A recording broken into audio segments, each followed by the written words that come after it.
Olá, irmãos! Feliz Natal! Que a graça de nosso Senhor e Salvador Jesus Cristo, o amor de Deus o Pai, e a sempre presente e consoladora comunhão do Espírito Santo esteja sobre todos nós nesse dia, nessa manhã de Natal. Nós estamos gravando essa mensagem especial de Natal para que no momento oportuno você e sua família possam se ajuntar, ler a palavra, orar e meditar no nascimento do nosso Salvador. Eu quero ler o texto de Mateus, capítulo 1, versículo 18 até 25. Foi assim o nascimento de Jesus Cristo. Maria, sua mãe, estava prometida em casamento a José, mas antes que se unissem, achou-se grávida pelo Espírito Santo. Por ser José seu marido, um homem justo e não querendo expô-la à desonra pública, pretendia anular o casamento secretamente. Mas depois de ter pensado nisso, apareceu-lhe um anjo do Senhor em sonho e disse: José é filho de Davi. Não tema receber Maria como sua esposa, pois o que nela foi gerado procede do Espírito Santo. Ela dará à luz um filho e você deverá dar-lhe o nome de Jesus, porque ele salvará o seu povo dos seus pecados.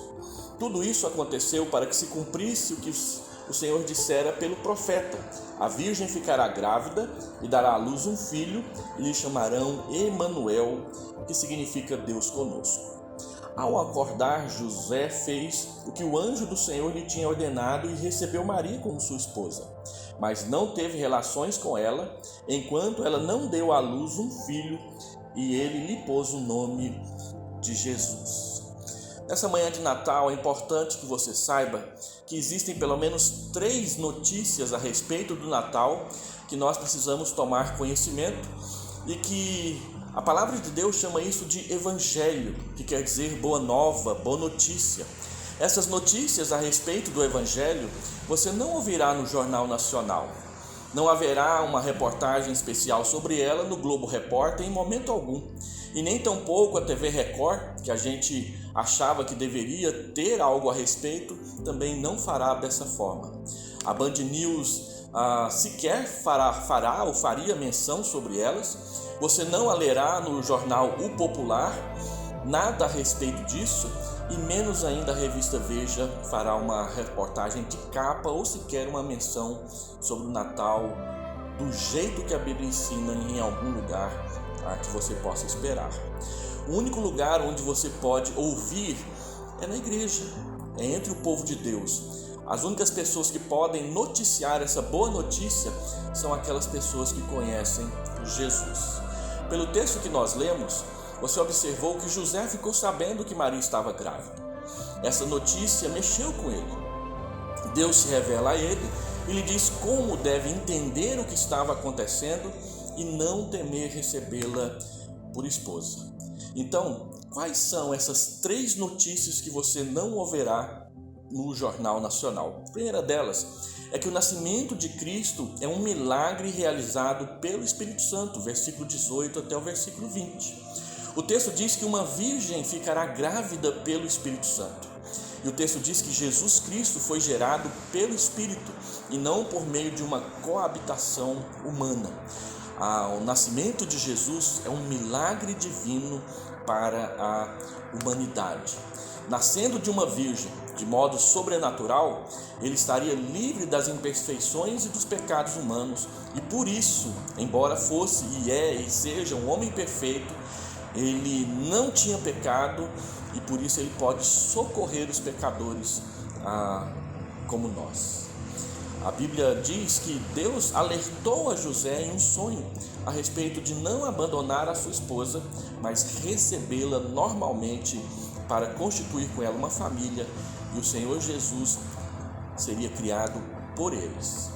A segunda notícia que o Jornal Nacional de forma alguma noticiará ou noticiaria é que o nascimento de Cristo aconteceu porque Ele é o nosso Salvador. Está escrito aí no versículo de número 21, ela dará à luz um filho e você deverá dar-lhe o nome de Jesus, porque Ele salvará o seu povo dos seus pecados. O nascimento de Jesus tem a ver com os nossos pecados. O nascimento de Jesus tem a ver com o perdão dos nossos pecados numa obra sobrenatural e marcante e histórica do nosso Deus a nosso favor. A Bíblia diz aqui então que o nosso Salvador é o rei prometido da família de Davi. Jesus veio da linhagem de Abraão, Jesus veio da linhagem de Davi. Ele é a nossa salvação. O próprio nome de Jesus quer dizer Deus é salvação.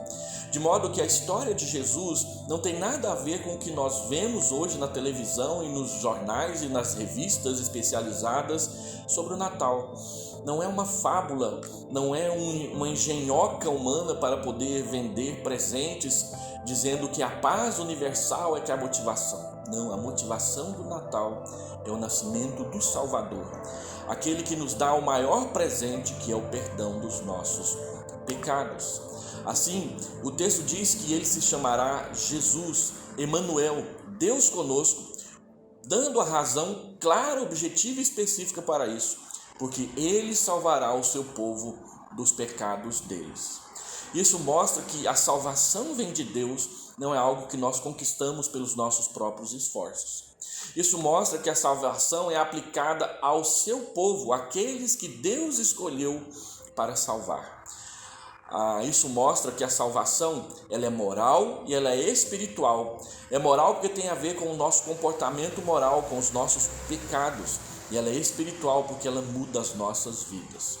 Por isso, então, a palavra de Deus aqui é muito clara em dizer que Cristo se encarnou para tratar com os nossos pecados, especificamente não para condená-los, mas para trazer o perdão e oferecê-lo gratuitamente a cada um de nós. Assim, é muito claro para nós cristãos que o centro do significado do Natal é a encarnação de Cristo, que veio para nos salvar dos nossos pecados. A terceira notícia que você não verá de forma alguma no Jornal Nacional é que o nascimento de Cristo estava predito nas Escrituras Sagradas, versículo 22 e versículo 23. Tudo isso aconteceu para que se cumprisse o que o Senhor dissera pelo profeta: a virgem ficará grávida e dará à luz um filho, e lhe chamarão Emanuel, que significa Deus conosco.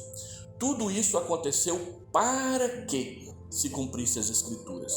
Há um propósito na revelação, há um propósito em tudo que as Escrituras têm nas suas páginas. E o propósito é mostrar o nosso Salvador, Jesus Cristo, o homem Jesus de Nazaré. Todos os acontecimentos da história obedecem ao desígnio de Deus. Toda a história chegou no seu ponto máximo na vinda do nosso Salvador. Paulo diz em Gálatas 4:4, ele veio nascido de mulher, ele veio debaixo da lei. Ele veio como homem perfeito, nascido de mulher, e ele veio para tratar com a justiça, a santidade de Deus em relação aos nossos pecados. E ele obedeceu à lei para mostrar, para direcionar e para nos socorrer nas nossas dificuldades morais. Então, como o texto diz que é para que se cumprisse a Escritura, é citado Isaías capítulo 7, versículo 14. Por isso o Senhor mesmo lhes dará um sinal: a virgem ficará grávida e dará à luz um filho, e ele será chamado pelo nome de Emanuel. Isaías capítulo 7, versículo 14. O versículo 24 e o versículo 25 são as conclusões do texto. Primeiro, o texto diz que José obedeceu ao mandamento de Deus, e nós também devemos obedecer. E segundo, o texto diz que José e Maria se guardaram na vida conjugal até que Jesus nascesse. Em outro vídeo que eu tenho postado, que eu postei essa semana, eu argumentei mostrando que José e Maria, depois do nascimento de Jesus, passaram a ser uma família normal, que tiveram filhos e filhas. E dentro desse contexto familiar, o nosso Salvador foi criado para expressar inteiramente e integralmente a sua humanidade. Então a história do Natal não é a história da maternidade de Maria. A história do Natal é a história do nascimento do nosso Salvador, Jesus Cristo, Jesus de Nazaré. Deixa eu fazer 3 aplicações desse Natal para a sua família e para nós cristãos. Primeiro, o nascimento de Cristo é um milagre no qual você deve crer. Cristo não é uma fé concorrente com a fé no Papai Noel, com o espírito do Natal, porque Cristo nasceu e viveu. O Papai Noel é uma mera idealização comercial inspirada na bandeira dos Estados Unidos, porque sua roupa é vermelha, e que tinha como principal objetivo vender Coca-Cola para as pessoas lá no final do século XIX e início do século XX. É uma fábula, nada mais. O Papai Noel, além de ser uma fábula, é uma fábula que visa arrecadar dinheiro para certas indústrias, para certas empresas comerciais. O Papai Noel das minhas filhas e da minha neta, da minha netinha, sou eu. E o pai dela, é claro. Mas Cristo é o nosso Salvador, o Salvador de todos nós. O nascimento de Cristo, em segundo lugar, cumpre os propósitos de Deus quanto a nós. Hoje é mais um dia para celebrarmos o perdão dos nossos pecados. E não nos esqueçamos disso em momento algum. E assim como Cristo nasceu e viveu para cumprir os propósitos de Deus, também assim nós devemos viver. Assim vivamos nós. Em terceiro e último lugar, o nascimento de Cristo e sua humanidade são uma dádiva, um presente do amor de Deus por nós. João capítulo 3, versículo 16, porque Deus amou o mundo de tal maneira que deu seu Filho unigênito para que todo o que nele crê não pereça, mas tenha a vida eterna. Romanos capítulo 5, versículo 8, mas Deus prova o seu próprio amor para conosco pelo fato de ter Cristo morrido por nós na cruz, sendo nós ainda pecadores. Ele nasceu para ser o nosso Salvador. Ele morreu para concretizar e realizar a nossa salvação. E Ele ressuscitou para fazer isso claro e inquebrável no decorrer da história. Que Deus te abençoe nesse Natal. Celebre o Natal nessa confiança de que Cristo nasceu, viveu entre nós, morreu e ressuscitou, e hoje Ele está sentado à direita do trono de Deus na majestade, cuidando de cada um de nós. Feliz Natal, igreja querida. Deus abençoe a todos nós. Amém.